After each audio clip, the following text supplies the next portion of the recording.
On a cold winter night in Japan, as this mafia lord waits for an escort, his subordinate barges into the room to warn him of the high prevalence of a mysterious set of shadow assassins. But the mafia ignores the warning, claiming that his army of ninja warriors are always around to save him. So, that night, as he happily listens to music from a geisha, a mysterious figure monitors him from the roof.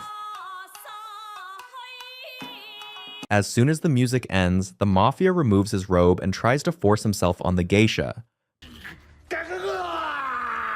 But the mysterious figure shows up with a long sword and cuts off his head.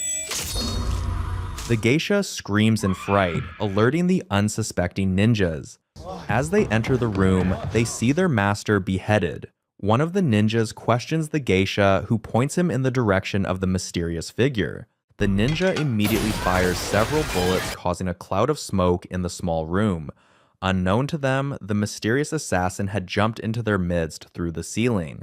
The assassin begins to fight each of them with a sword, and despite their guns, the assassin ends up killing all them.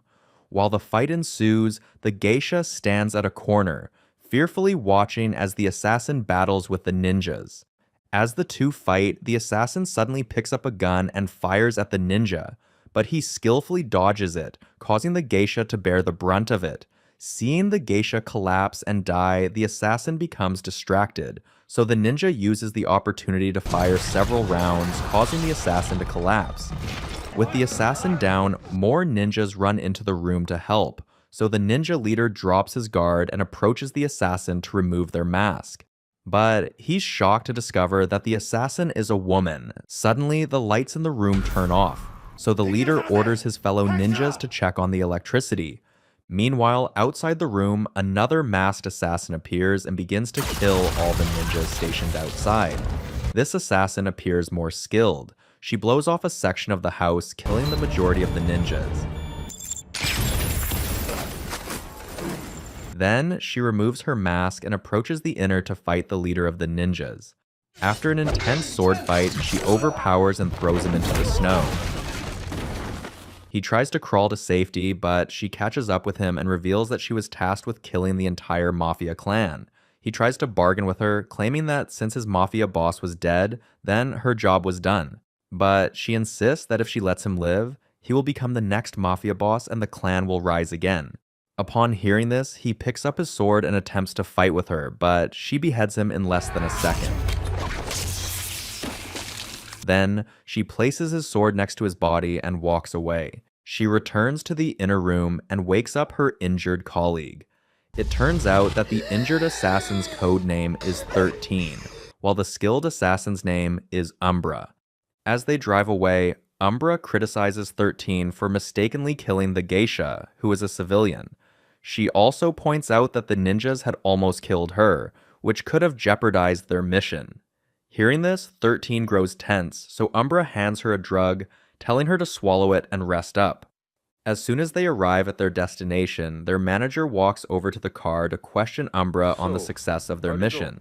But Umbra responds that 13 needs to be suspended in order to receive psych retraining. The manager agrees to this, but informs Umbra that she has to travel to Cambodia for a mission, while 13 undergoes her psych training in suspension.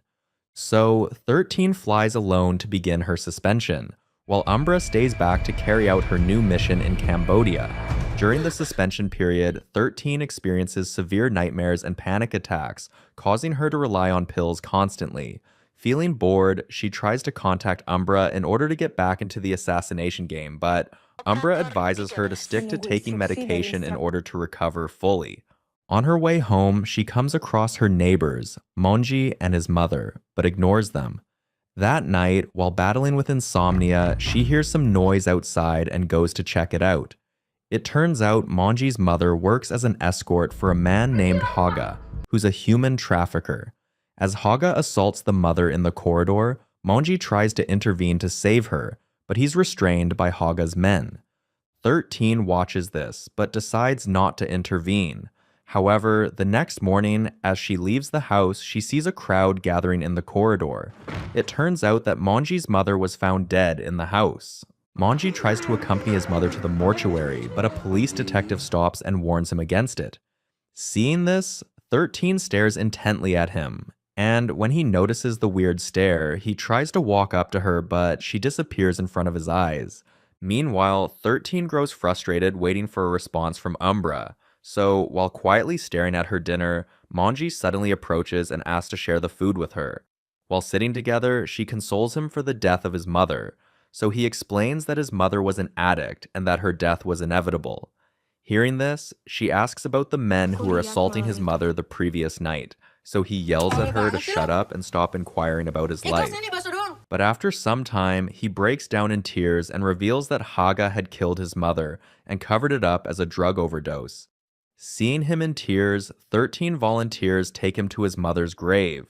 At the cemetery, they spend time talking, eventually forming a bond with each other. In the following days, 13 experiences nightmares and grows restless. However, she refuses to take her medication. One morning after taking her bath, she sees a thank you note from Manji and looks out of the window for signs of him. Seeing no movements in the corridor, she becomes curious and goes to search for him at his house, but discovers that no one is at home. As she searches for him, a man walks into the house while on a phone call. The caller instructs him to search the house for evidence and destroy it. So, as he searches around and finds some evidence, drugs, and cash. As he takes the drug, 13 slips out of hiding and asks for Manji's whereabouts, but the man responds by pulling out a dagger in an attempt to kill her. She immediately evades his strike and pins him down. She begins to question him about Haga, so he reveals that Haga is his boss. Hearing this, she tells him to take her to meet Haga since she believes that Haga must have kidnapped Manji. On their way, the man, named Jackie, points her to a street poster and reveals that the state's running governor and his son are drug lords with connections to Haga. He also reveals that Haga has a twin sister who's part of the criminal group. When 13 asks about the police, Jackie laughs and reveals that the police are also involved in the criminal activities. They arrive at Haga's club, and Jackie takes her to meet Haga's twin sister. He lies to her that 13 is there to work as a hostess, so Haga's sister takes them into the inner room to evaluate 13. But seeing 13's serious look, she grows suspicious and asks for her name. Jackie interrupts on time and reveals that 13 is shy to talk. Haga's sister tries to probe for more, but Jackie cuts her off, claiming that he wants to speak to Haga for some information. Hearing this, the sister takes him to meet Haga while 13 is left alone in the room. While alone, she begins to look through the club's security footage and discovers that Manji had been kidnapped by Haga's men. So, she becomes enraged and storms out to find Haga. The sister tries to stop her, but she knocks her out and confronts Haga about the little boy's whereabouts. Haga refuses to respond and tries to attack her with a syringe, causing her to enter into a fight with him. During the fight, she injects him with the syringe, but this only causes him to laugh maniacally. At this moment, Haga's sister recovers from the knockout and picks up a gun to help her brother. But 13 sees through her plan and uses Haga as a shield, causing the sister to shoot and kill her brother. The club erupts in chaos, so Haga's sister uses the opportunity to escape. As 13 tries to escape as well, the security guards show up to stop her, but she kills them all and escapes with Jackie.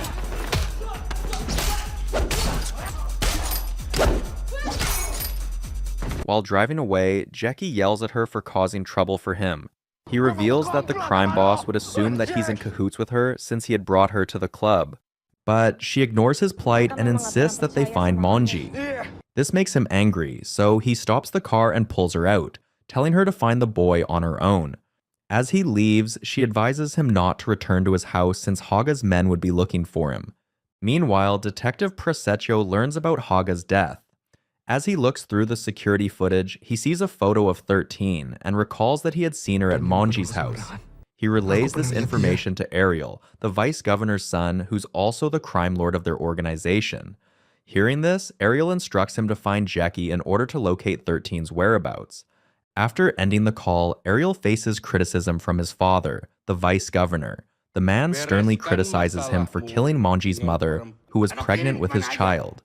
After receiving criticism from his father, Ariel angrily goes to the house's basement where he had locked up Monji.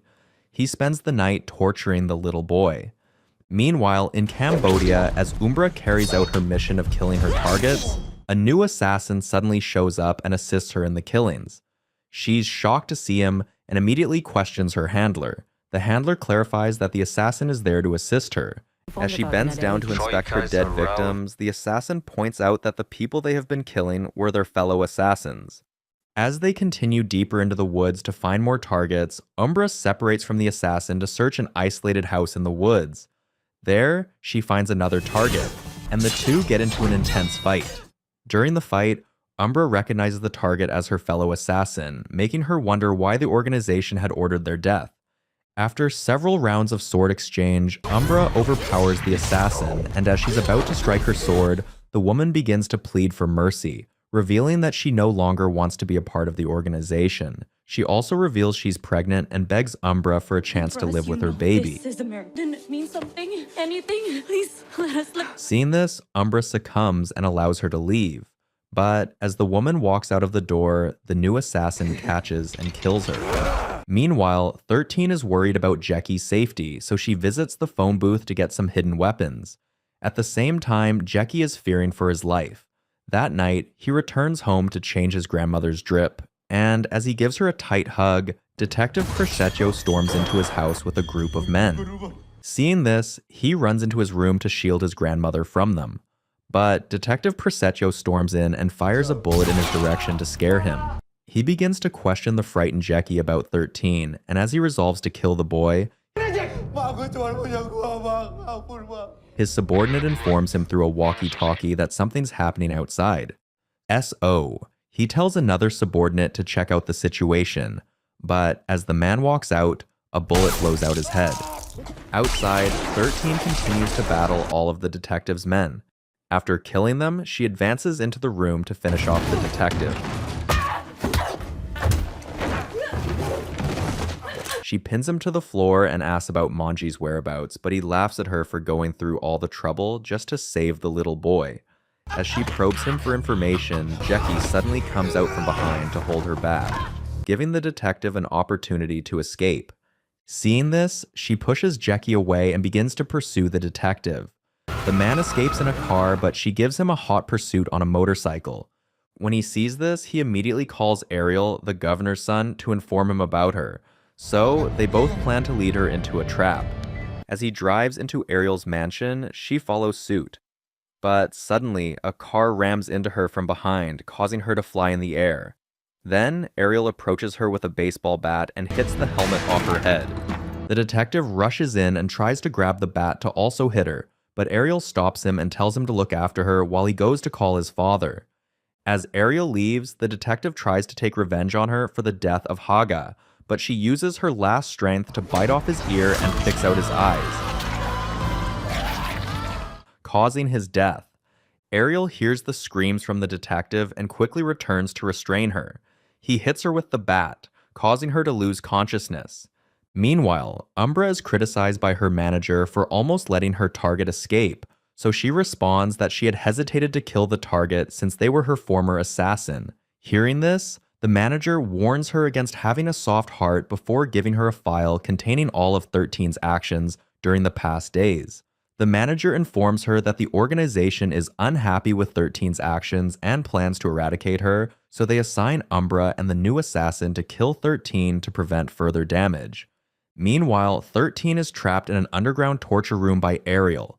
He plans to join hands with Haga's sister to torture her until she dies, but his father storms into the torture room and berates his son for causing the entire mess. He also proposes that since 13 had managed to kill all their men, it means she has potential and could be useful to them in the long run. He reveals that he needs her skills to take down an Arab drug dealer in order to access $2 million, which is useful to his political campaigns. The son tries to protest against this, so the father promises to let him kill her, after they use her to kill the Arab drug lord. After coming to an agreement with his son, he walks up to her and makes a deal to release the little boy once she helps them to assassinate the Arab drug lord. That night, the governor brings Jackie and Manji to her, But Monji is near death due to the bleeding from the painful torture inflicted by the governor's son. She spends the night with him, apologizing for being unable to save him on time. Early the next morning, the governor, together with his son and Haga's sister, takes 13 and Monji to meet the Arab drug dealer. As Jackie drives the car, the governor notices the little boy's bad state, but ignores it. They eventually arrive at the Arab mafia's lair, so the governor's son instructs 13 to aim for the mafia's head once she gets the chance. As they step out of the car, Ariel hands over the drug bag to her and instructs her to exchange it for cash with the mafia's men.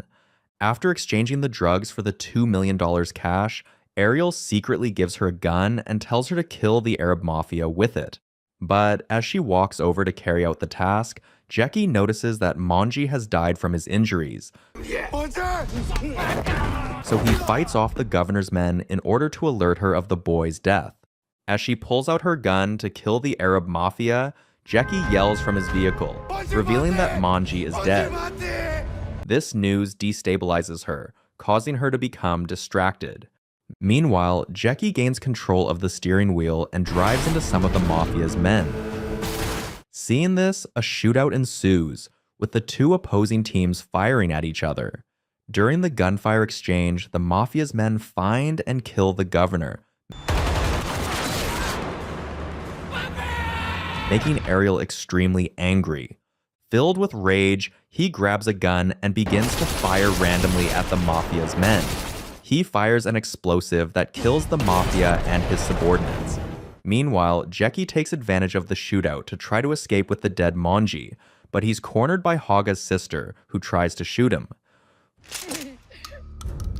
Fortunately, 13 drives into her, causing her to lie injured on the ground. With the vehicle as protection, 13 rams into all of Ariel's men, and after a prolonged fistfight with Ariel, she manages to kill him with a baseball bat.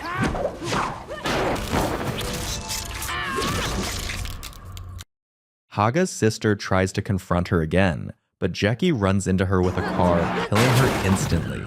As Jackie drives to safety, 13 shares a last moment with Monji in the back seat. Seeing this, Jackie asks for her name, so she tells him. As they share a smile with each other, 13 suddenly notices something amiss and yells at Jackie to stop the car, but it's too late. A car comes out of nowhere and ramps into them, causing their car to somersault.